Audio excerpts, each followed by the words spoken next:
इसके बाद नेक्स्ट पढ़ना है इलेक्ट्रिक पावर के बारे में। इलेक्ट्रिक पावर हम लोग पढ़ चुके हैं। इलेक्ट्रिक पावर के बाद पढ़ना है इलेक्ट्रिक एनर्जी। कोरिलेट वहीं से करना है, वहीं से इसी का रिलेशन है। ये हमने पढ़ा था इलेक्ट्रिक पावर किसके बराबर थी? आप सबको पता है इलेक्ट्रिक पावर किसके बराबर है? वर्क डन बाय इलेक्ट्रिसिटी, या बोल दो इलेक्ट्रिक करंट, डिवाइड बाय में टाइम टेकन।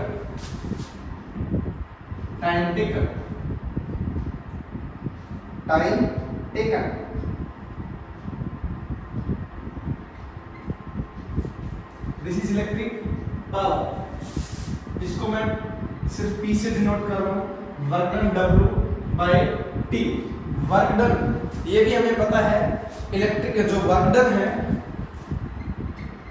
वर्क डन वो एनर्जी के बराबर है। ये बात भी हमें क्लियर है। वैल्यू पुट कर दो, P is equal to E by T। अगर मेरे को यहाँ से इलेक्ट्रिक एनर्जी निकालनी पड़ जाए, that is P into T, that is power into time. Energy की SI यूनिट पता ही हमें, एनर्जी की SI यूनिट पता है, जूल होती है, इसमें कोई वो है नहीं। तो इलेक्ट्रिक एनर्जी अगर आपसे पूछ लिया जाए what is electric energy consumed by an electric device, तो आप सीधा सीधा उसको क्या डिफाइन करोगे? आप सीधा सीधा लिखोगे इलेक्ट्रिक एनर्जी वो किसके बराबर है? Product of power and time. अगर इसकी मैं SI यूनिट निकालूं, पावर इलेक्ट्रिक एनर्जी की निकालूं, पावर यहाँ पर वॉट इंटू में सेकंड। अगर सिंपल हम वर्क डन की बात करें, उसकी SI यूनिट जूल है। इलेक्ट्रिक या सीधी एनर्जी की बात करूं, उसकी भी जूल है। यहाँ पर इलेक्ट्रिक एनर्जी निकालनी पड़ जाए तो वोट सेकंड होती है। लेकिन कमर्शियल यूनिट है वो हम लेते हैं वोट आवर में। किसमें लेते हैं? वॉट आवर, वॉट आवर में लेते हैं। ठीक है जी। सीधा सा एक और क्वेश्चन आता है, relation between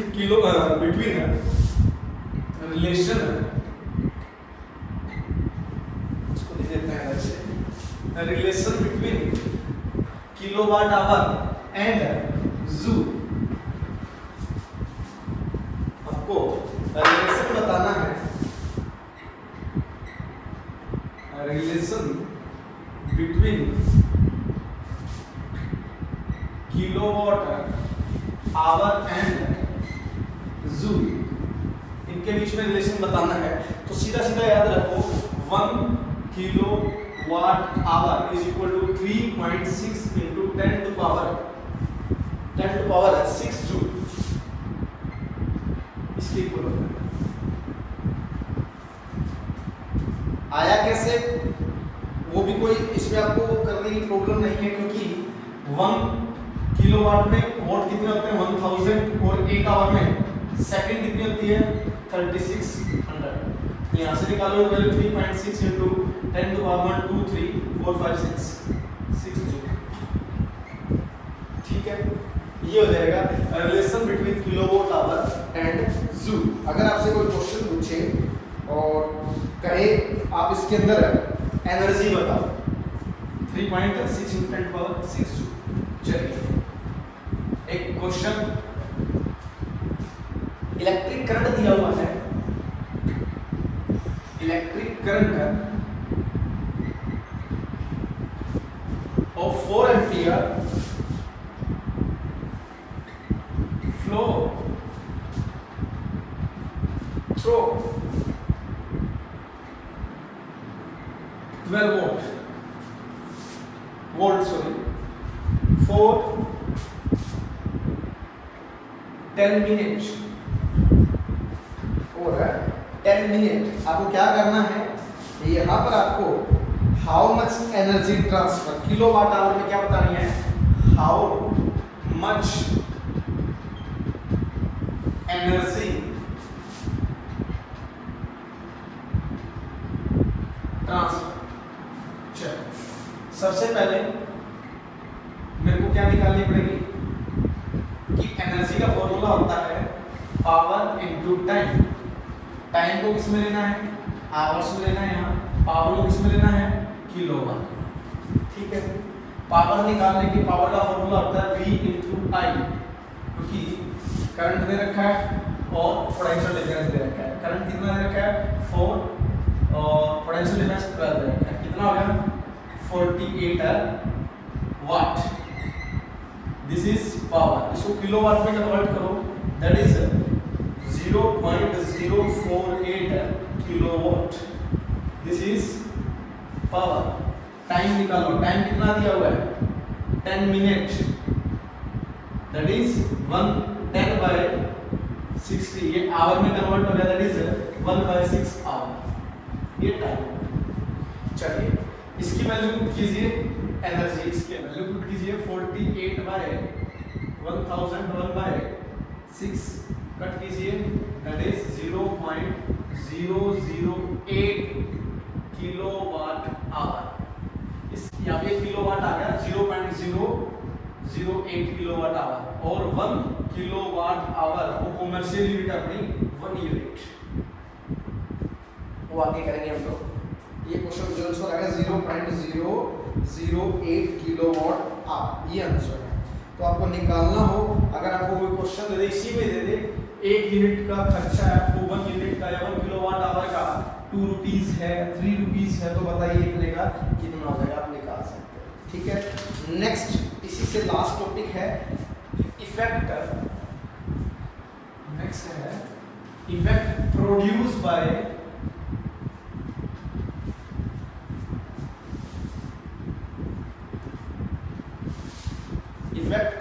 electric current. Effect produced by electric current. कौन सा इफेक्ट प्रोड्यूस होता है? मोस्ट कॉमन है heating effect.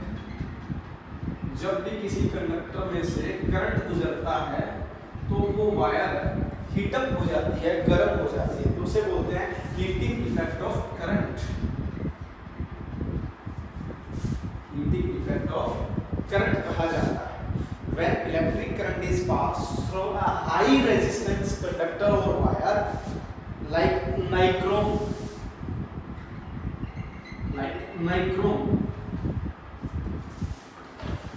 then the resistance wire become hot and produce heat. This is called heating effect of current. और आपको ये भी पूछ दिया जाए भाई ये क्यों होता है हीटिंग इफेक्ट? हमने पहले बताया था रेजिस्टेंस के कारण। रेजिस्टेंस है किसी भी कंडक्टर या वायर में, वो ऑब्स्टेकल की तरह काम करती है, उसको रोकने का काम करती है, करंट को फ्लो नहीं होने देती, जिसकी वजह से एक फ्रिक्शन फोर्स की तरह काम करती है, और हीटिंग इफेक्ट प्रोड्यूस होता है। नाइक्रोम एक अलॉय है, मेनली निकल और क्रोमियम से मिलकर बनी हुई है, क्रोमियम से। एक और भी मेटल्स भी यूज होती है, लेकिन मेनली निकल और क्रोमियम यूज करते हैं। चलिए तो निकालते हैं derivation for heating effect of current. इसका डेरिवेशन निकालते हैं, फॉर्मूला ड्राइव करते हैं, कंसीडर करते हैं। कंसीडर किया एक वायर जिसके अंदर करंट फ्लो हो रहा है आई, conductor in which I current is flowing. I current is flowing, और रेजिस्टेंस उसका हैवी रेजिस्टेंस गिवन है R। उस कंडक्टर का रेजिस्टेंस गिवन है R 4 टाइम t टाइम के लिए उसके अंदर से करंट फ्लो हो रहा है, R रेजिस्टेंस दिया हुआ है, और कहता है let Q charge is flowing through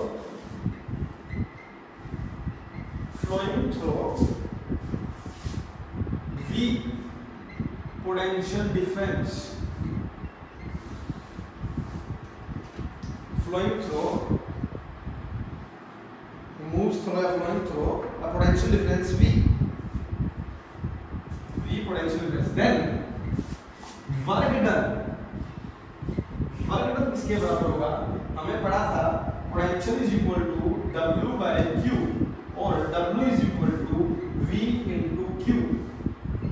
this is the first equation, ये हम लोगों ने पढ़ा था। W किसके बराबर है? V into Q. नेक्स्ट हमने एक और बात भी पढ़ी थी, ऑल्सो इलेक्ट्रिक करंट, वो किसके बराबर था? I is equal to Q by D, और Q किसके बराबर था? I इंटू में T. Putting the value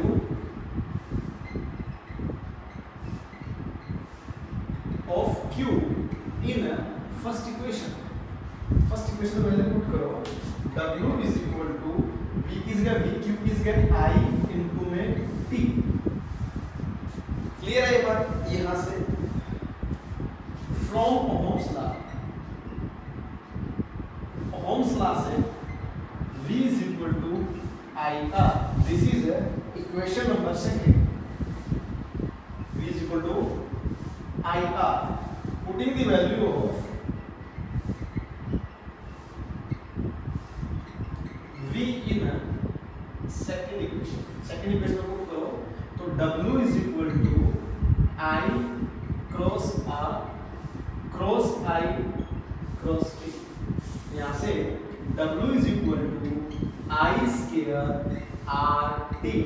here W, फिर दोबारा यहाँ वर्क डन है, मैं इसको एनर्जी बोल सकता हूँ। W वर्क डन है, इसको मैं क्या बोल सकता हूँ? एनर्जी, और एनर्जी किस फॉर्म में? हीटिंग इफेक्ट की फॉर्म में। तो H is equal to I square RT. ये है फॉर्मूला हीटिंग इफेक्ट का। यहाँ से क्लियर है, H is equal to I square RT means heating effect है डायरेक्टली प्रोपोर्शनल है करंट के स्क्वायर के। हीटिंग इफेक्ट डायरेक्टली प्रोपोर्शनल है रेजिस्टेंस के। हीटिंग इफेक्ट है डायरेक्टली प्रोपोर्शनल है टाइम के। मींस जितना ज्यादा करंट फ्लो होगा कंडक्टर में से, हीटिंग इफेक्ट उतना ज्यादा होगा। जितनी ज्यादा रेजिस्टेंस की वैल्यू होगी उस कंडक्टर की, उसके अंदर हीटिंग इफेक्ट उतना ज्यादा होगा। जैसे नाइक्रोम बताया था आपको अभी, नाइक्रोम एलॉय है, उसका रेजिस्टेंस बहुत ज्यादा होता है, इसीलिए हीटिंग इफेक्ट उसका ज्यादा। जितने ज्यादा टाइम के लिए करंट फ्लो होगा उस कंडक्टर में से, हीटिंग इफेक्ट उतना ही ज्यादा होगा। This is all about heating effect. Next अब आता है सर इसका यूज कहाँ है? हीटिंग इफेक्ट का यूज कहाँ करते हैं? बहुत सारे इलेक्ट्रिकल जो डिवाइस है उन इसका यूज किया जाता है हीटिंग इफेक्ट का। एक क्वेश्चन दिया हुआ है, पहले वो क्वेश्चन कर लेते हैं। Two conducting wire of same material equal diameter are first connected in series then in parallel. आपकी एनसीईआरटी का क्वेश्चन है बेटा, ये खुद करोगे फिर मेरे को बताओगे, अगर नहीं प्रॉब्लम आती है कमेंट में फिर आपको करवाएंगे। नेक्स्ट आता है application of heating effect of electric current. अभी आपको बताया हीटिंग इफेक्ट है, यानी जब भी किसी कंडक्टर में से करंट पास करते हैं तो वो गर्म हो जाता है। इसका कहीं यूज भी है, बिल्कुल यूज है। देखिए application of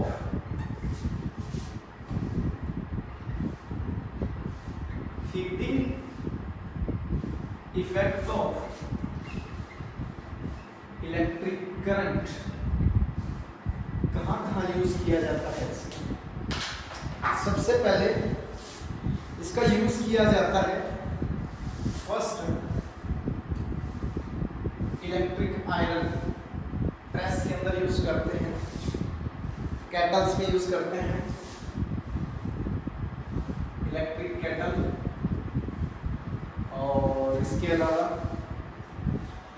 toaster, oven, room heater, water heater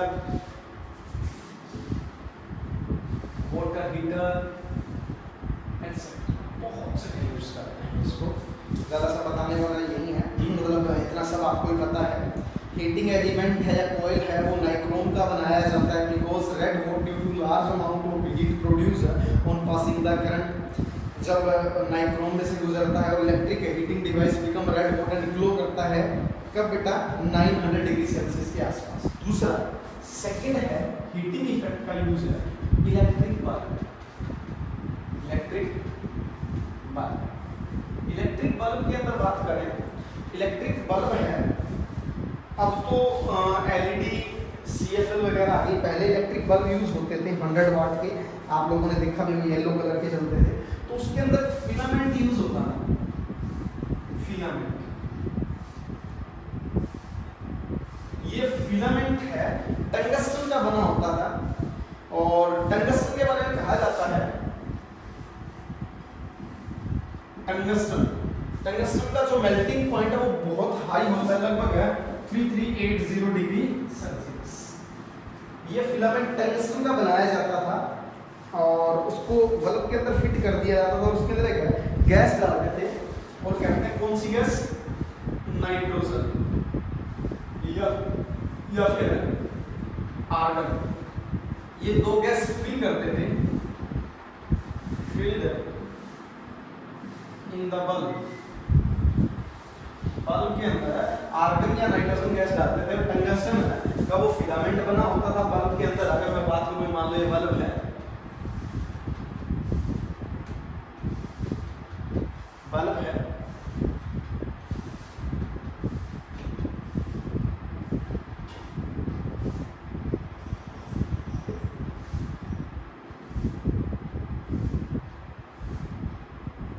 ये जो बनाया जाता था,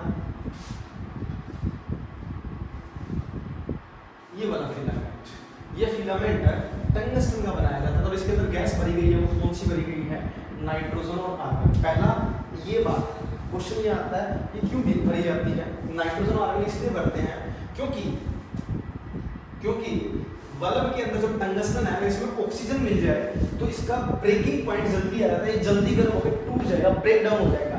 अगर इसके अंदर ऑक्सीडेशन नहीं होगा, मतलब इसमें ऑक्सीजन नहीं होगी, तो ये इजीली ब्रेक नहीं होता हाई टेम्परेचर पे। टंगस्टन एक ऐसी मतलब मेटल है, इसके अंदर डालते हैं जो टंगस्टन को, जो हाई मेल्टिंग पॉइंट है, इजीली ब्रेक नहीं होती। ये गैस डालने का मतलब यही है ताकि ऑक्सीजन अगर इसमें डालते तो इजीली ब्रेक हो जाता है। तो हाई, जैसे इसके अंदर है हाई रेजिस्टेंस वायर है, जैसे इसके अंदर से करंट गुजरता है, हाई रेजिस्टेंस के कारण ये रेड कलर का हो जाता है, फिर ये ग्लो करता है और जल उठता है।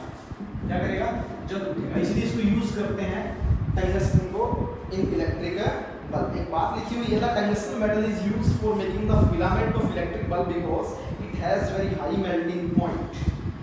Next, electric bulb is filled with chemical unreactive gas like nitrogen or argon. They do not react with hot tungsten filament, hence prolong the life of filament. ये इसकी लाइफ को इंक्रीज करती है। नेक्स्ट, एडिसन ने खोज की थी bulb की, सबको पता है, बताने की जरूरत नहीं इसकी स्टोरी। नेक्स्ट, तीसरा यूज क्या है, फ्यूज वायर। देखिए तीसरा है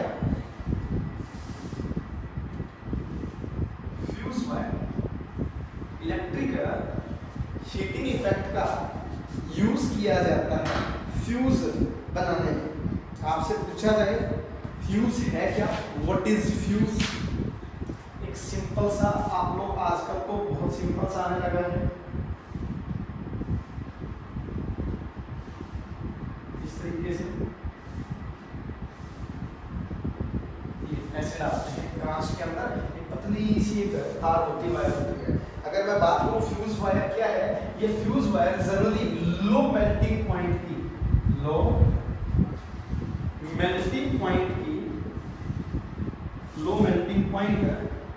thin wire, thin metal wire, पतली सी मेटल की वायर होती है। एक्चुअल में काम क्या होता है, इसको जनरली जो एमसीबी बोल देते हैं, घर में इलेक्ट्रिक कनेक्शन है आपका, मान लेते हैं ये बोर्ड है, घर में कनेक्शन है इलेक्ट्रिक, यहाँ पे मीटर लगा हुआ है आपका, और यहाँ से दो वायर आ रही है, एक लाइन वायर आ रही है और एक न्यूट्रल अर्थ बोलते हो इसे आप। 3 वायर होती है, ब्लैक, रेड, ग्रीन।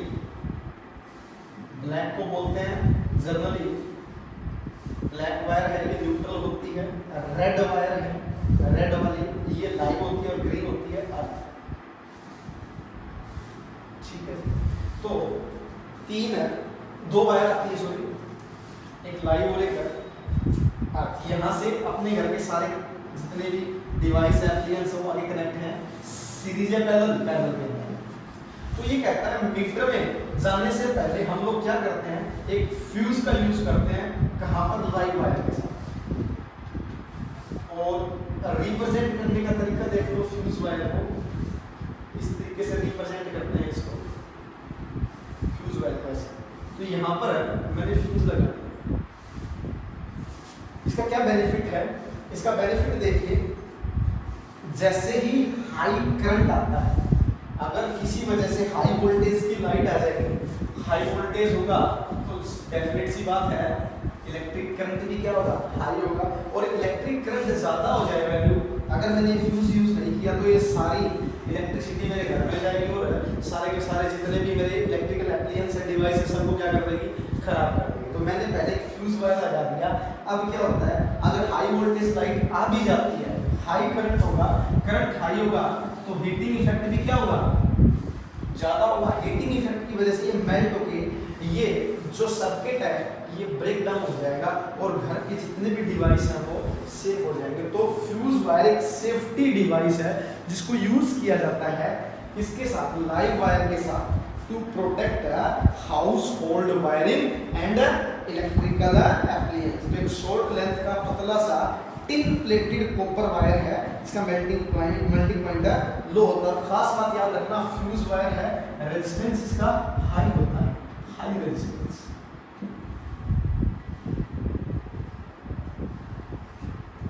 रेजिस्टेंस क्या होगा इसका, हाई होगा। तो that's all for this chapter. एक चैप्टर कंप्लीट हो चुका है। फिर भी इस चैप्टर में कोई आप लोगों के डाउट है तो प्लीज बता देना, आपको सॉल्व करवा दिए जाएंगे। एक बार वीडियो शुरू से लेकर लास्ट तक रिपीट करके दोबारा देख लेना। फिर भी कोई डाउट आएगा तो हम करते हैं इसको सॉल्व। Thank you.